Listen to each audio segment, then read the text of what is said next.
নমস্কাৰ সকলোকে আমাৰ অন্য এটা ভিডিঅ'লৈ স্বাগতম জনালোঁ। মই হৈছোঁ পবিত্ৰ বৰা আৰু আপোনালোকে চাবলৈ আৰম্ভ কৰিছে ষ্টাডি উইথ পবিত্ৰ।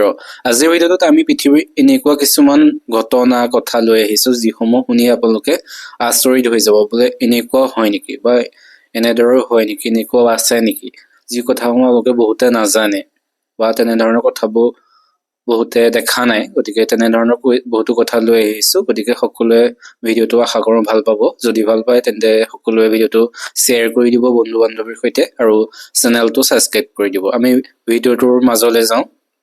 প্ৰথমে চাওঁ আহক, মৌ মাখিৰ চকু 5টা। এইটো বহুতে নাজানে, বহুতে ভাবি থাকে যে মৌ মাখিৰ চকু 2টা, কিন্তু মৌ মাখিৰ চকু আচলতে 5টা। মৌ মাখিৰ কেৱল 2টাই চকু থাকে বুলি আমি ভাবোঁ, কিন্তু আচলতে ইহঁতৰ 5টা চকু থাকে। 2টা ডাঙৰ চকুৰ উপৰিও মূৰৰ ওপৰ ফালে 3টা সৰু চকু থাকে, যিয়ে পোহৰ আৰু দিশ নিৰ্ণয়ত সহায় কৰে। এইটো বহুতে নাজানে যে 5টা চকু থাকে বুলি। হয়, মৌ মাখিৰ 5টা চকু থাকে। ইয়াৰ পিছত আৰু চাওঁ আমি পিৰামিডৰ মৌ, যি প্ৰত্নতত্ত্ববিদসকলে মিছৰৰ প্ৰাচীন পিৰামিডবোৰত হাজাৰ হাজাৰ বছৰ পুৰণি মৌ বিচাৰি পাইছে, যিবোৰ আজিও নষ্ট হোৱা নাই। মৌত থকা কম জলীয় বাষ্প আৰু আম্লিক গুণৰ বাবে ইয়াত বেক্টেৰিয়াই জীয়াই থাকিব নোৱাৰে। সেইবাবে পিৰামিডৰ এতিয়াও মৌ বিচাৰি পায়। গতিকে এইটো এটা সকলোৱে জনা কথা, জানিবলগীয়া কথা। আমি তাৰ পিছত চাওঁ আহক, জলহস্তীৰ গুলপীয়া ঘাম। জলহস্তীৰ ছালৰ পৰা এবিধ ৰঙা ৰঙৰ তৰল পদাৰ্থ ওলায়, যাক ৰঙা ঘাম বুলি কোৱা হয়। আচলতে এয়া ঘাম নহয়, এয়া এবিধ প্ৰাকৃতিক ছানস্ক্ৰীন, যিয়ে ইহঁতৰ ছালখন সূৰ্য তাপৰ পৰা ৰক্ষা কৰে। এইটো বহুতে নাজানে জলহস্তীৰ পৰা গুলপীয়া ঘাম ওলায় বুলি।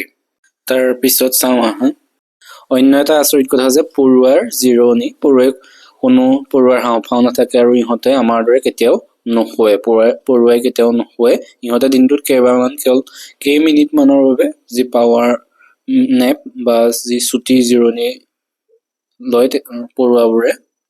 তাৰ পিছত চাওঁ আহা, পৃথিৱীৰ আটাইতকৈ পুৰণি গছ। ছুইডেনত অল্ড ট্ৰিজিকো নামৰ এজোপা গছ আছে, যাৰ বয়স প্ৰায় ৯,৫৫০ বছৰ।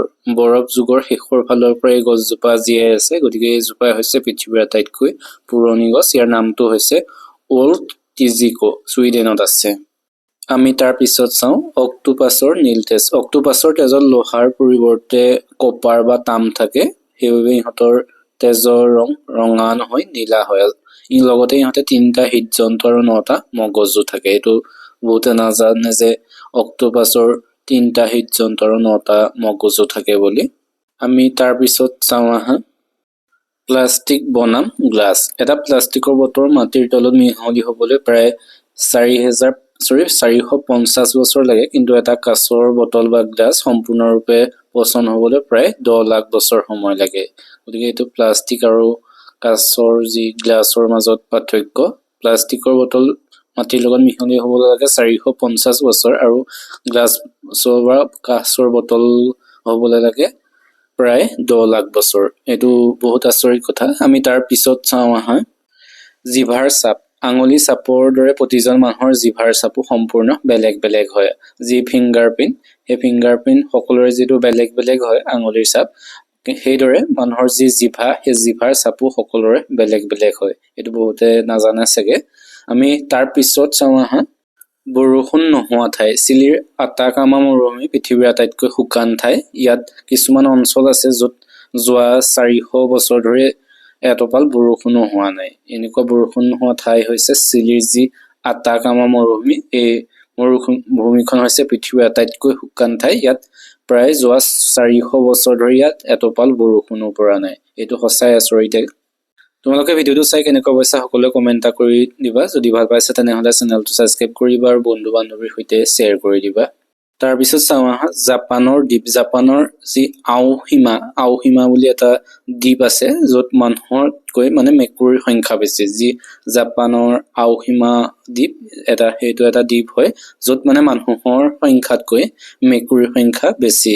সেইকাৰণে ইয়াক কেট আইলেণ্ড বুলিও জনা যায়। সেইটো সকলোৱে মনত ৰাখিবা, কেট আইলেণ্ড বুলি জনা যায়। ইয়াত মানুহতকৈ মেকুৰীৰ সংখ্যা বেছি। আমি তাৰ পিছত চাওঁ আহা, তাৰপিছত গছৰ যোগাযোগ। গছবোৰে মাটিৰ তলত থকা ভেঁকুৰৰ নেটৱৰ্কৰ জৰিয়তে এজোপাই আনজোপাৰ লগত যোগাযোগ কৰিব পাৰে আৰু পুষ্টিকৰ উপাদান, সেই উপাদান আদান প্ৰদান কৰে। ইয়াক উড ৱাইড ৱেব বুলি কোৱা হয়। উড ৱাইড ৱেব বুলি কোৱা হয়। যি গছ, সেই গছবোৰে মাটিৰ তলদি এজোপা আনজোপাৰ লগত যোগাযোগ কৰিব পাৰে।